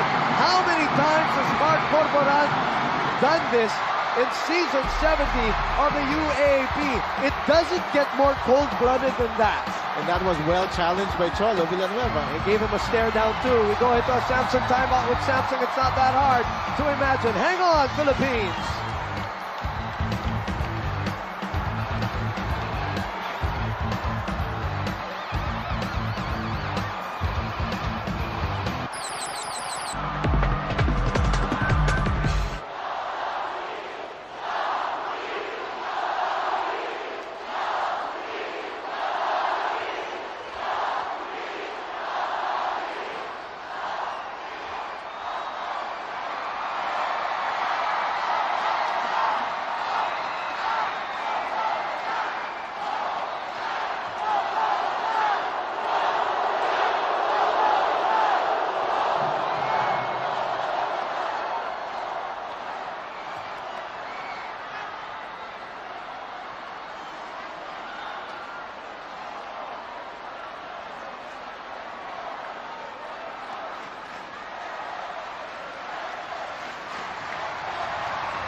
Has really not run out of drama here in season 70 of this tournament. Really just not lacking in that department, Mark.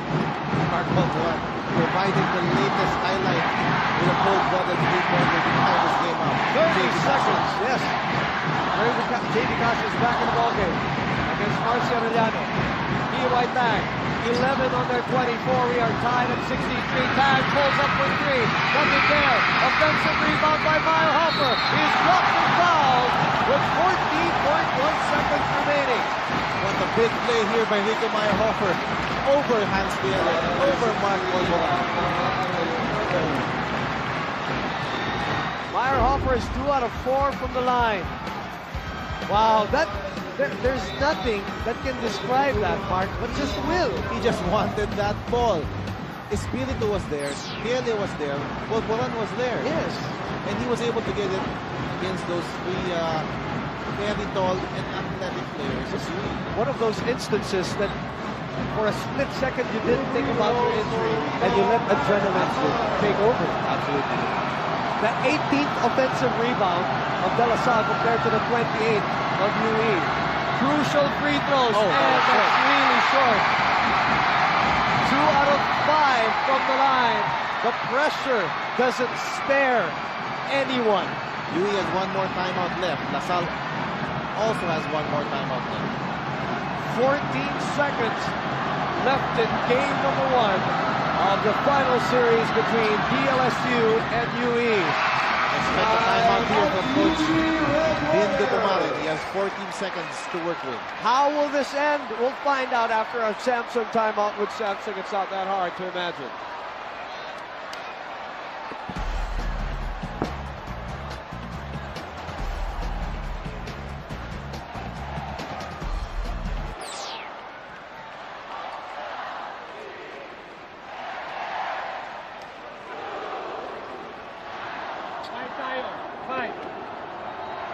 Dito bola, doon ha. Going in.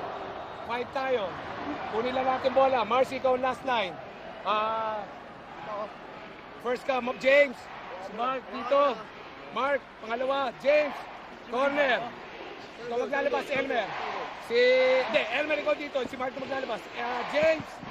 James una. Mark. Elmer, next. Kunin mo agad, Marcy.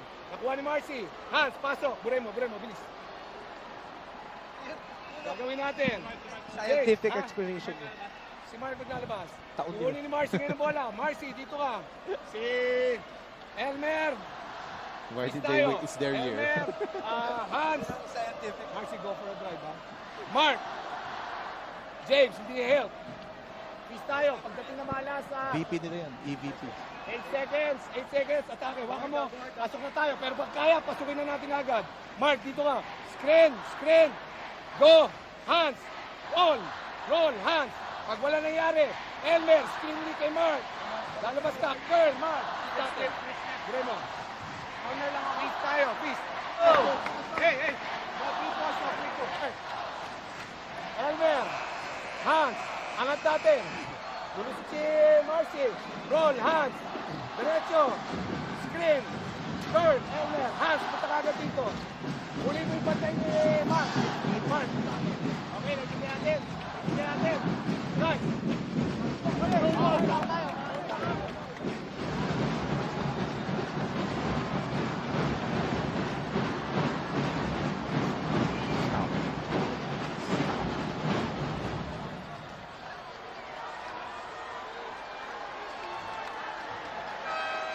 This crowd of officially now 15,916 people is ready to erupt.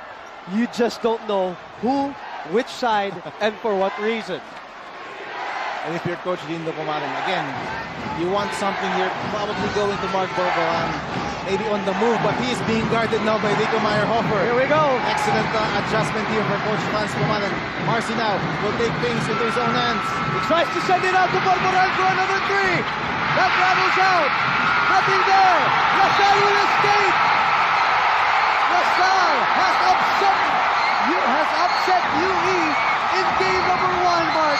What a ball game. Who would have thought? A couple of chances there. One from Borboran, in and out, and then Marcy Arellano with the potential game-winning tip-in. Give a lot of credit to the DLSU Green Archers. What a game from these people. This crowd is going crazy. Girls behind us are crying because they deal UE their very first loss of season 70, and more importantly, get a head start here in the finals. This UE crowd in shock right now. Everything has gone well for UE the entire season, but not today. And just like that, you're 14-0, but advantage has swung now to the DLSU Green Archers. We'll take a break and we'll be back to wrap this baby up.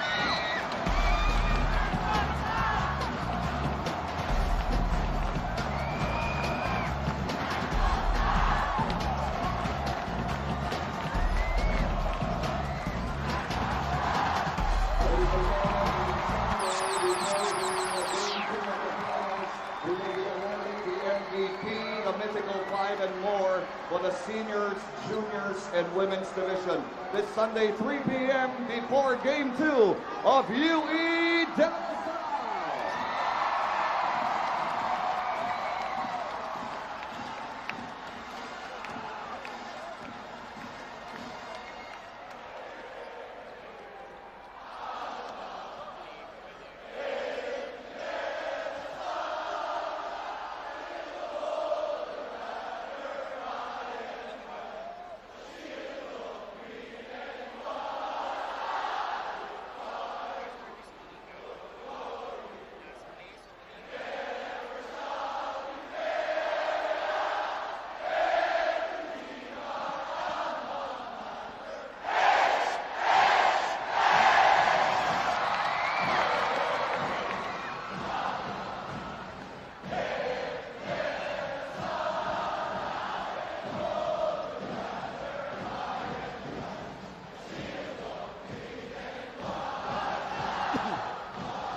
Back here at the Araneta Coliseum, the celebration continues for the guys in green and white.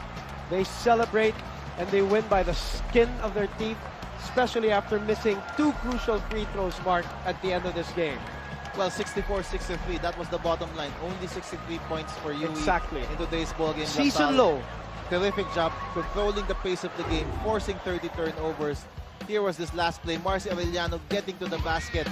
Excellent recognition. Finds the wide open Borboran. Maybe Borboran wide open. He made that easier three-pointer before that. In and out for Borboran. Almost for Marcy Arellano. And finally, Malabes controlling it for the De La Salle Green Archers. And they escape and upset the undefeated UE Red Warriors, who are still in a state of shock right now. 31 turnovers, most turnovers this season, and 63 points. Their season low. Time now for our Sony HD Best Player of the Game. Player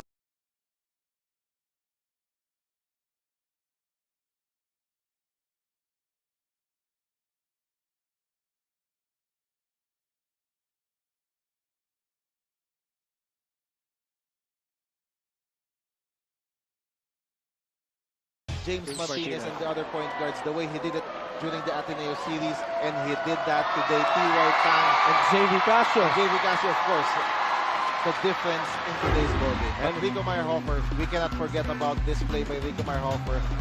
We know he's not 100%, but for this play, he was more than 100%. Rico Meyerhofer just wanting that ball more than Elmer, more than the other UE players. And our Gatorade turning point of the game was that offensive rebound, which translated to the free throw that came up with the score. 64-63. And we will take a break and we'll really wrap this baby up when we come back here at the Araneta Coliseum. Stay with us, please. Winning today 64-63 over the UE Red Warriors. And on Sunday, as we mentioned, the awards, 2:40 p.m. right here at the Araneta Coliseum. We'll talk about the MVP, Mythical 5, and all the other year-end awards. That will happen right before your Sunday showdown, which is, of course, game number 2. Probably the last game, or probably there will be an extension. If there is a game 3, by the way, it will be on a Wednesday. Okay, Wednesday. At the Araneta Coliseum. What a game 1 it has been here at this historic venue. The finals is definitely on, and Sunday will be a big one for both UE and La Salle. For Sharon Yu, for Tracy Abad, for Coach Mark Molina, for everybody at the truck, our producer Adam Mayuga, and our director Abit Ramos, I'm Boom Gonzalez. This has been another ABS-CBN Sports presentation. Don't be absent. At least, if you can't be here, watch us live on Studio 23 for game number 2 of the best of 3 finals between UE and La Salle. Good evening.